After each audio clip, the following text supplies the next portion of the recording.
Hello, welcome to Ntx's podcast, and today we're going to be discussing a few topics about ourselves, where we're planning on going, a few little things, and just getting a feel for it, really. Yeah, getting used to the space of audio and recording the visuals with the audio, and Indeed. sort of seeing where we can go with that and taste it moving forward. That's good. Our man over here is a down soldier, but he's come in, been a brave man, and He's a trooper. going ahead. He's a negative test, so generally you're not going to catch it. It's not cool. COVID doesn't exist anymore. Yeah, so interesting space, and sort of seeing what we've done with Ntx over the short time that we've been a collective it's good. We're starting to get some traction around the brand, and I'm interested in investing more of our time into it and making sure that we're progressive with that. What's your thoughts on it up to now?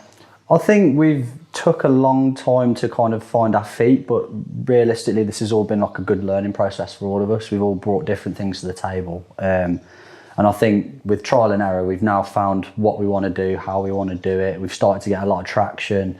We've started making movements in places that we want to make movements in. I think we've realised that it's not necessarily about one specific thing. Let's talk about your viewpoint on what traction is for you. What's traction for you? What's your viewpoint on that? Traction for me is knowing that you've done a good job. You've put a piece of content together that's engaged people and made a difference. Really, that's either informed them, made them laugh.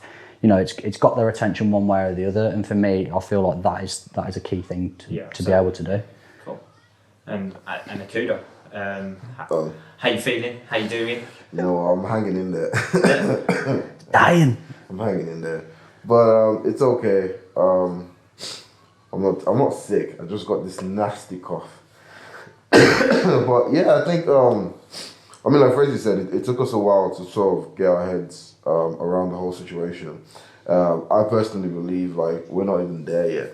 I think what's just sort of happened for us is we've sort of realised where our strengths are, and then what we can do in terms of the open space on the internet and what's allowed on there, what's working on there, what's moving on there, what's being watched on there. I think we're having a more and more defined understanding of what that is, and then we're trying to adapt to it.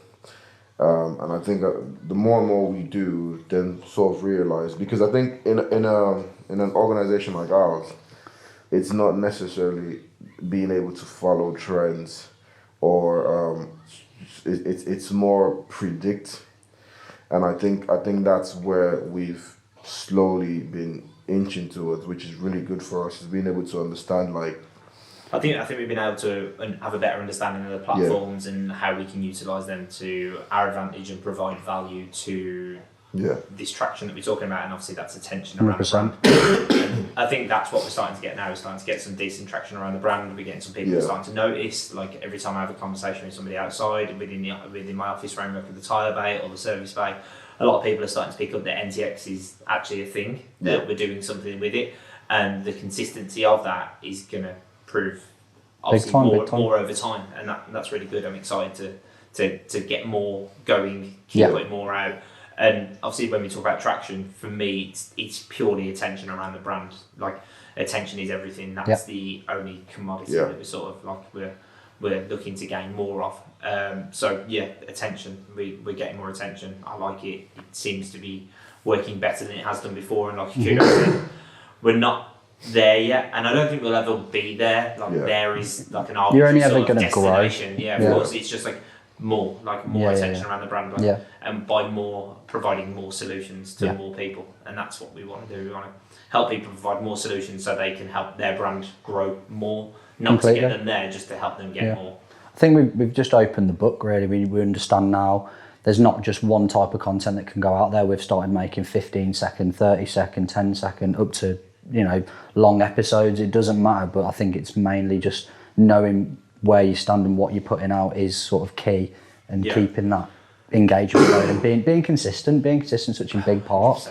100%. The consistency now is something that I've always shouted at quite loudly. I want consistency. I want more. I want this, I want that. And now understanding that you guys have the ability to put out consistent things is better than trying to hit my consistent of putting things out is what we need to be achieving. I think, and that's what we've got. And a lot of businesses would benefit by understanding that themselves, primarily without even asking a potential agency or anyone to come in to help. I think people measure consistency differently, just purely for the fact some influencers, they'll only put out maybe 1 or 2 posts a week, or if you're really pushing a product out, then you're going to be putting out 20 posts a week.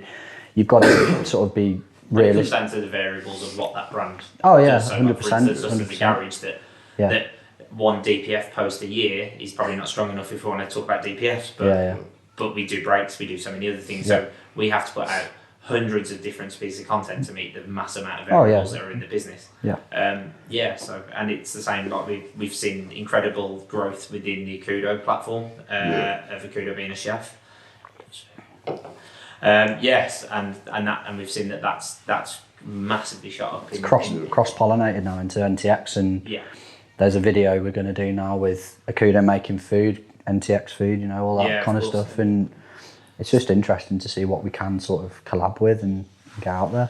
Yeah, and obviously the country now opening back up, it's going to provide massive opportunity for everyone to understand their new normal, and it's our job to help other people get their head around what this new normal is going to be. I think we need to make more people aware, and I think the Ntx kind of message, if you will, is we want to help people, but at the same time, it's our business to help people and get people to understand social media and understand how powerful it is now. That especially coming out of lockdown, you need to let people know, I am here, I'm doing things, and show people what you're about. It's bringing their personality to the forefront of, 100%. of their domain, whatever their domain is, whether it's a website, whether it's a social media profile. It's bringing that personality to the forefront. And obviously doing that with Akudo, bringing that in with me, even like a Craig, even with Gav, Raj, bringing that personality to the front of that domain, whether it be the platform of TikTok, whatever, bringing that personality to the forefront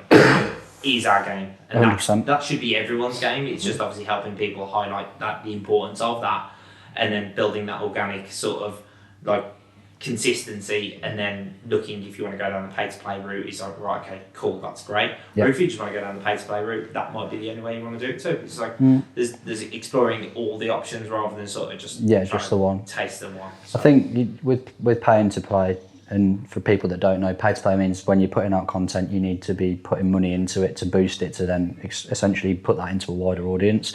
But I think people need to be understanding of the sort of variables of that. If you're just a brand that's looking to appeal to your immediate 3-mile radius, then that's what you need to be doing. But if you're looking to go national, because what you can offer can be posted, delivered, it doesn't have to be constrained to where you live, then put the post to a wider audience. I think it's also the idea of the content, because a lot of people consider, if you're talking about pay to play, most people necessarily think, if I'm going to put money into something, it should be something that's going to generate money, come back. Whereas we've realized it's not necessarily the case. Like sometimes you can pump so much money into just educating people and just sharing the content just for the sake of it, just to let people know or become aware of your brand. And it's that particular thing where most people decide not to do it until they feel like, I've got something that's definitely going to bring the money back, whereas they don't understand that brand awareness or that education that you just sort of give out also brings back the income. Maybe not now, maybe I think for me, that's my biggest thing in the business, is I think hence why Ntx is here, is in the sense that for me, I felt like building brand in perpetuity over a longer period is way more important than looking for an immediate ROI on one campaign. And so many people are pinning the next decision on how the previous campaign resulted, that they either pull budget or they stop or they try too much too soon. And then what they're focusing on is the immediate sale, which, when the consumer, which is the only thing anyone should be thinking about ever, is organically feeling that, whether they can explain it or not, is feeling that they feel like they're being sold to for the positive of the business, not the positive of the consumer, is really off-putting to the consumer. And us as a brand, that's what we're about, is helping them understand that building brand in perpetuity is going to win you way more over time than what something is in one campaign. And a campaign slapping once doesn't build a business. No. I think it's interesting as well, because the dynamics of the consumers have changed, Because if you go by most of the information people had, they had it from like our generation and like baby boomers as well. And then it was all the idea that, you know, you had to do something really quick to grab someone's attention really briefly, because they're only going to watch a piece of content for like, what we've come to understand now is like, you know, the younger generation, theirs is different. They're more long term. There's a loyalty in following. There's a loyalty. It's more long term. Like when they're watching you, it's not just for that 1 second video. They're basically saying, am I gonna follow this person? Community. Am I gonna join this person's community? And it's that changing. You're buying into the person. Yeah. And it's that changing dynamics that you then realize like they just want to see everything. And that's like where it comes to a lot of people sort of having like a dual personality, like being one person in one thing and then someone else when they actually get exposed. Actually they're a bit of a arsehole. then they become someone else, and so it's like being true to your brand is like doing something that you believe in, doing something that you push, and for me, like, I love nothing more than helping people like progress and improve, and like whether it's taking someone on a personal growth journey or whether it's helping somebody get a business result. Of course, like it's really important that they understand that that's the important thing. As soon as we put a video with your face on it for your company, you know, it blows up because then people want to see you. You are the immediate sort of person that they think of when they think of Walsall Wood, and that it should be that at your company, you know. And I think that's what a lot of people miss, that you might have a great product. Well, people invest emotionally as well. So of course, it's because they invest emotionally. It's important that you're using the strength of that brand to its best strengths. It's like when we talk about Akudo on the food, it's like when we spoke right at the start of all this, I need to get Akudo in front of the camera, talking in front of the camera, talking over the camera, doing more food, and now we're there. It's like, right, we're now seeing the result of what we were talking about at the start. And, 100%. And then taking that external and helping other people put them steps together to go, right, okay, there's your model, follow this, and then let's develop it over time when attention shifts because the consumer is changing all the time. It's like obviously we class it as generations or baby boom, whatever. It's like that generation is still developing and attention's changing and demands is always growing. And I think that's the interesting thing as well. It's like they might come for one thing and then stay for so much more, and which is like I think the case with like my own personal page is the sense where the food brings them in, but as soon as they're in there, they just don't care about the food. It's like, what's your creation process? How you creating it? What's family life like? What you doing? And it's all sort of different things that we're doing now, and we're capturing now, and that is actually what's grabbing their attention, and it's the person, and it's that kind of thing. I think when you put it into like us and our clients and our business, is being able to say to someone like, you will never know what what's going to create that community for you. So you just have to analyze every aspect of it and just be open and be yourself and be your brand. And just keep creating. And just keep creating. And it is the raw humbleness that I get from us as a team, which is what I love the most, is in the fact that everything's usually worn on the sleeve. We talk about things whether we like things, whether we don't. We're just brutally honest. That's right, it's all on the table. And again, it's something that is scalable at that, because there's nothing like keeping things under hand, like whether it's us as a team or something underneath. It doesn't work. It doesn't get the traction. And because your community sees it, whether they see it immediately, whether they feel it organically, whether they whatever, like you can't build your community that way. Well, we've seen videos go from 40 views 1 week and then 2 weeks later gone off the radar. Like you never know what's going to pop off either. Yeah, exactly. Yeah. And I think we found that it doesn't matter kind of what we put out there. It, like you said the other day, it's the thing you least expect that goes 100%. Crazy. And it's something that we think that is a valuable piece of content. If we was to scale it for whatever reason, it's not actually our opinion, because a perfect piece of anything is subjective to whoever's I think you're going to look at your own content completely differently than how the average person will look at it. You're overanalyzing, you're sort of looking in the nooks and crannies that a lot of people don't do that. A lot of people just take it for what it is. Well, let's talk about this exact setup right now for an example. We're recording on a camera, an iPhone and a microphone pinned to you. These aren't even plugged in.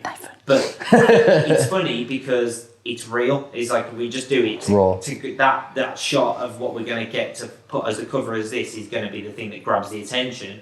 What actually is the value in keeping the community on board is what we're saying on it, not actually what brand of microphone we're using isn't going to matter a single bit. Sub-Zero, just in case. Just in case.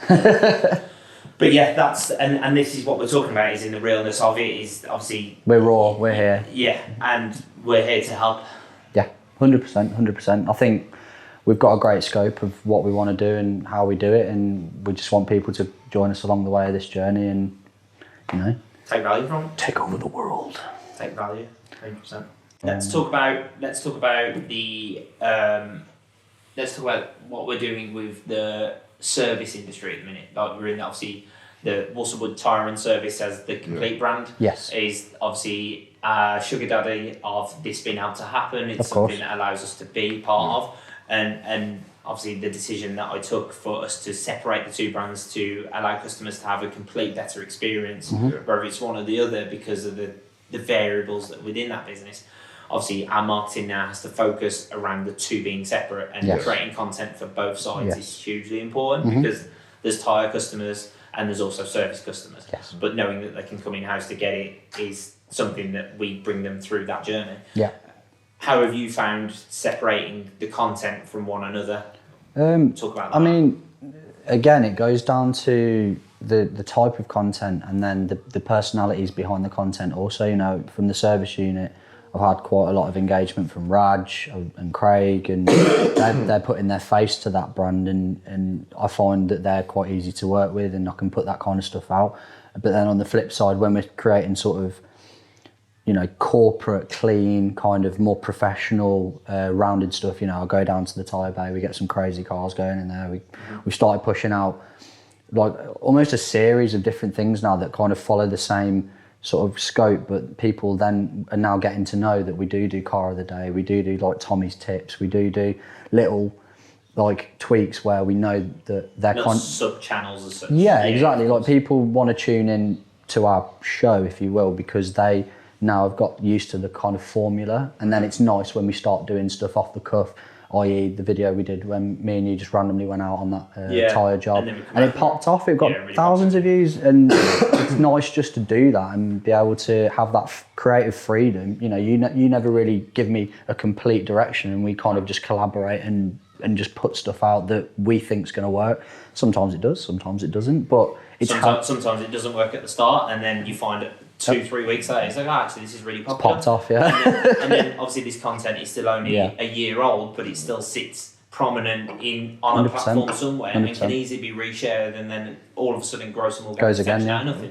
And this is the beautiful thing about content and why I love it, and understanding the importance of separating it is why I've asked for that to happen. Yeah, sure. But obviously not putting too much pressure on how I want you to do it, giving you the freedom to still go, right, here's a tyre bay, here's a service bay, run them separate, go. I shock myself sometimes with, you know, I don't think people have gone to the extent that we've gone to with the way that we've managed to create such fresh, out the blue kind of content that you wouldn't necessarily walk in with a camera and do with a garage. We've completely gone out the box, which I think is amazing.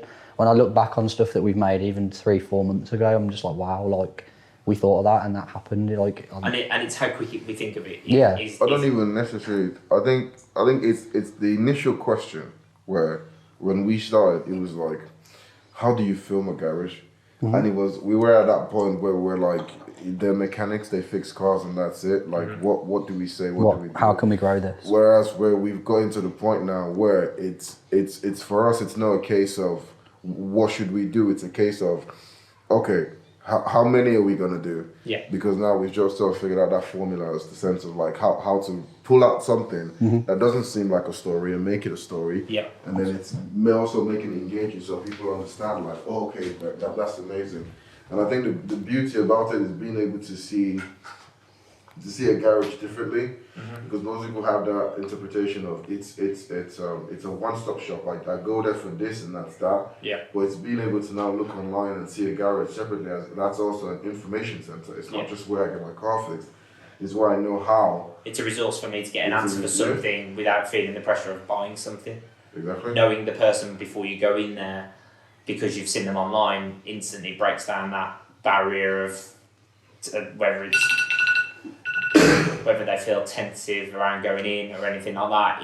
And it's been a really sort of exciting sort of like process. I've had quite a few messages either personally or whether it's on the business pages about, I've seen your videos, like what would you think this might be? Yeah. And as difficult as that is to answer sometimes, it's really nice to know that we're getting that sort of attention. Yeah. And I think it's nice just to give, like, I don't know any other channel that gives mechanics or car related like people, and especially like sort of local people as well, to give them that kind of voice and being able to express their knowledge on cars, or be able to give people those extra bits of information that they would be probably afraid to ask if they did come into a garage, because sometimes a garage can be quite a daunting place for people to come in. They're like, they don't want to ask too much. It feels very much like a closed door environment. Yeah. Like you come into reception, you drop your keys, you have no idea what's going on behind the scenes. You don't. No. And then also not knowing the people that are touching your car makes it more sort of thought-provoking to think that I could go to a place where I don't know what they're doing. Yeah, really exactly. bad. Yeah. So we try and bring the people, obviously, that are working on the car to the camera and say, like, not only can you see the workshop, you can see the people that are in the workshop. You're seeing the work that's being done, you're seeing the personalities, and I think it's a spark for conversation. I saw you on the video. Thing that I find for me as the business owner is it brings a level of accountability to my technicians, which others garages might not have. No. Not saying that I don't trust my own. It allows them to feel like there's more than just a car that they're having to look at. Like 100%. They're justifying what they're doing to people, which allows a subconscious thought for them to go, you know what, like I'm doing the job for people. We're doing like bits. We're doing bits. We're good lads. Yeah.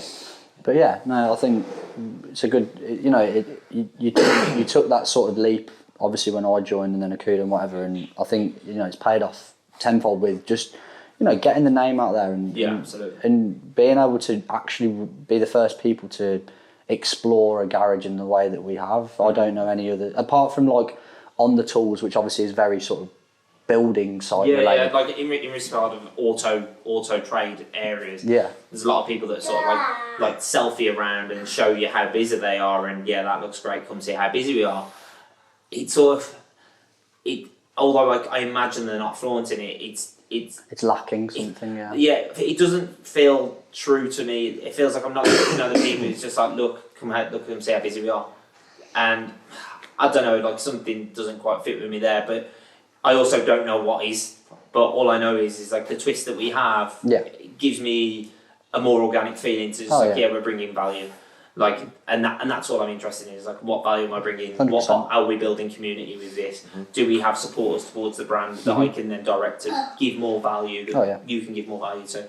And then also it's like regardless of how well I'm growing this business, is like what are we bringing to other businesses within the auto trade to then go, right, how can we help other garages see the viewpoint that we've taken on it to help them bring their brand to the forefront of their community, whether it's within a short demographic or whether it is something like you said, whether they mail out parts to people nationally because they're a Land Rover specialist.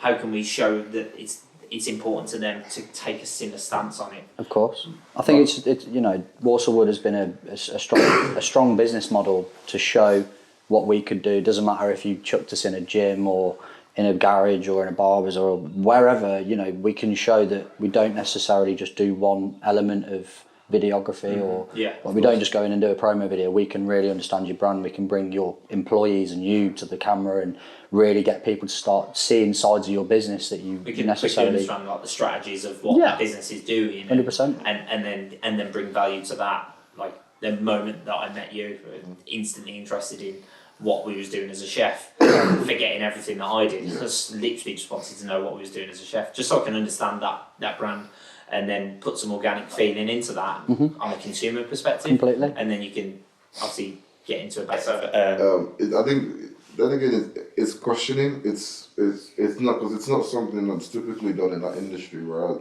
For us, it's how we've built the whole Warsaw Wood Tire and Warsaw Wood Service media pages. It's just sort of questioning from the perspective of the customer and being able that we can deliver that information that they consciously or subconsciously are seeking. And I think that's the goal we can deliver to another garage if we went in there, is to be able to say, like, people generally tend to have questions about your service, your business, your people, your team. And the funny thing is, like, because they don't ask you doesn't mean you shouldn't be giving those answers. Absolutely. And I think that's the goal we've done here. It's like we've just taken all the questions that could be possibly ever asked, and we've just been like, okay, here's an answer for you, here's an answer for you, here's an answer for you, here's an answer for you. And that's what's really helping us. And I think that it's just that, like, constantly questioning. What do we do? Why do we do it? What are we doing it? What's the reason for it? And then just putting it out there. Putting it out there for critique, and then putting something out again after. It's not coming to a grinding halt because we're crippled by the opinion of one person. No. And that's where I feel like a lot of businesses are. They're in a place where it's like, we don't want to put this out because it might be misinterpreted. So we don't put anything out. It's like, okay, that's fine. But like, if you actually put something else out after and continue to prove yourself over time, this is where I'm a big believer in proving myself over time. Like, I've literally been talking this game for so long before bringing in a media side that, like, the people that I spoke, the same stuff that I'm speaking today, 5 years ago, they're just like, shit, you weren't messing about. And I was like, no, like, I'm not. Like, and it's not for me to prove myself to one person and go, shove it in your face. It's to me to say, no, organically I feel like I'm doing right, so I know that over time I will prove myself, and now I'm going to do it on platforms at scale, so then I can show other people why it's important that they do it, so then I can reach my true potential in helping other people. Of course.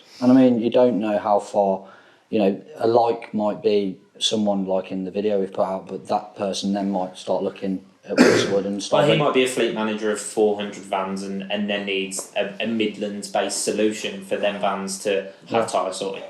Or this might actually reach out to somebody who runs a bakery, but then decides that his bakery putting out content could be extremely successful because he might reach a company that buys croissants by the thousands.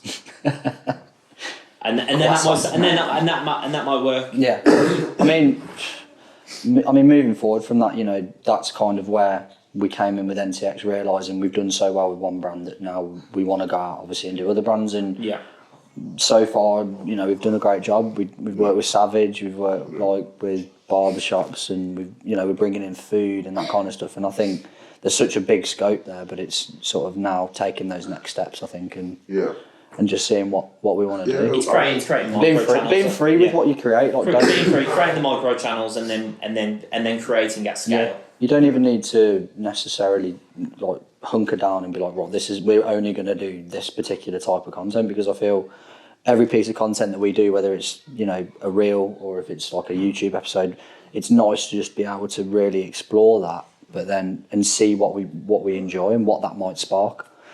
Yeah, I mean, like, again, like we said, it's the formula that we've created, and sometimes people tend to buy maybe not into the formula but how it's implemented, and then that might be just something people genuinely love, because we saw it with Savage. Like, the first time we spoke to him, he was very standoffish, because as far as he was concerned, we were just a marketing company. We took the whole questioning formula, we applied it to his business, questioned him why, how, why don't we. And it's like, you start asking him questions about things people didn't really ask him questions about, and then we start telling him to like show more of the things people generally didn't ask to see of. But then the more he did it, the more he realized himself, like, just how much more he had to offer people. Yeah. And then it just became like, he became very comfortable with us. And I think it's just that thing with best friends by the end of the day. So it's literally just that thing of, you know, we've understand how the formula works with us, and we just want to see if we can help it. People out there just apply that same formula, and just it works. It's not for one business or one organization. It's literally just a formula. I think we should just give it a name, call it the well, that wouldn't be a good name. It's called the opening yourself formula. Like a tin of beans, right? Yeah. Yeah, just pop it. Just you know. No, I think we've definitely took a new angle on what a lot of companies don't do by actually getting to know our clients and really understanding them, and, like you said, opening the doors. I think at the end of the day, it just boils down to, like, being vulnerable. It's not something you hear in a business, because most people or most businesses want to be professional all the time. Of course. Everything has to follow a set standard, set procedure, set policy. And at one point, nobody decides, like, let me be vulnerable. And then when you get to corporate, it becomes very much, it needs to follow the structure, because we have a mass population of people internally, and we have to follow a set structure, because Dave going off on a tangent might actually cripple brand. But actually, what we're finding is that people would usually go to Tesco because Dave works there, and actually he puts content out which backs up and the personality again. Just it always comes back to being human and being real, and I think that's where that's how we like to be, rather than trying to be too. And just trusting people, man. It's like trusting people to like be organically good people. And if they've got bad shit going on, then we will do our utmost to help them work it out. But you trust them to feel like they're in a framework where they can be. You want people to book you and be involved with you and stuff because they like you and they like what you do and how you do it. Because, I mean, I've seen plenty of films and shoots where everybody's, not connecting because there's normally an authority there that is being a bit too strict, and it's not making people enjoy it. And if you're not enjoying it, then especially with the creative side of business, i.e. photo shoots, video shoots, whatever, if you're not enjoying the environment, of course. why do you want to do it? Why would you give your best performance if you're an actor? Why would you? How can you organically ever reach that anyway? How can you get to that place where you are on fire when something's being forced on you? Yeah, of course. And you can't put yourself on fire when something's you're being not forced. going to have any excitement like on the video. Which is why I think like Instagram, TikTok are doing so well with the stories, because it catches the moment.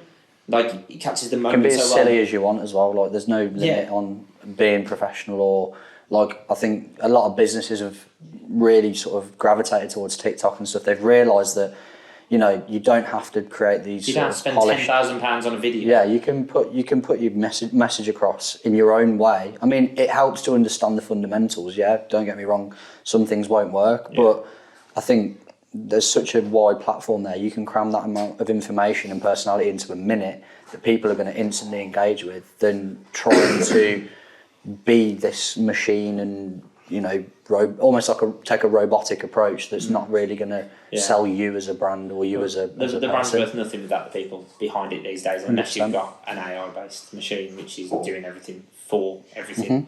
But when people want a human-based solution, like, it's important the humans that are running the machine are really good people and have a good understanding of the core values of that business, but are using their personality to obviously pronounce that and shine through. Of course. So, and I think we've got a really good balance with that now, and I'm really excited to get more people in through this now, 100%. and who we can capture. So, like, let's get some guests in, let's get some people in that have got their own business, and let's channel their enthusiasm, and then see if we can do something with that. If we can't, great, maybe we can learn from it, or maybe I just want to hear their story that we can put out and show people that let's get brand owners, like, let's talk to him and see what his experience is with us up to now. And then we can take an evaluation of that and go, right, actually, we was a piece of shit on this little part when we might not have been.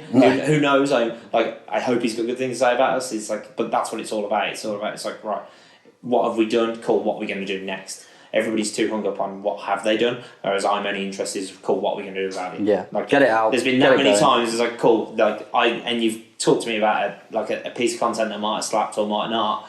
And literally the question out of my mouth is every time, it's like, cool, man, but what's coming next? Yeah. Every time.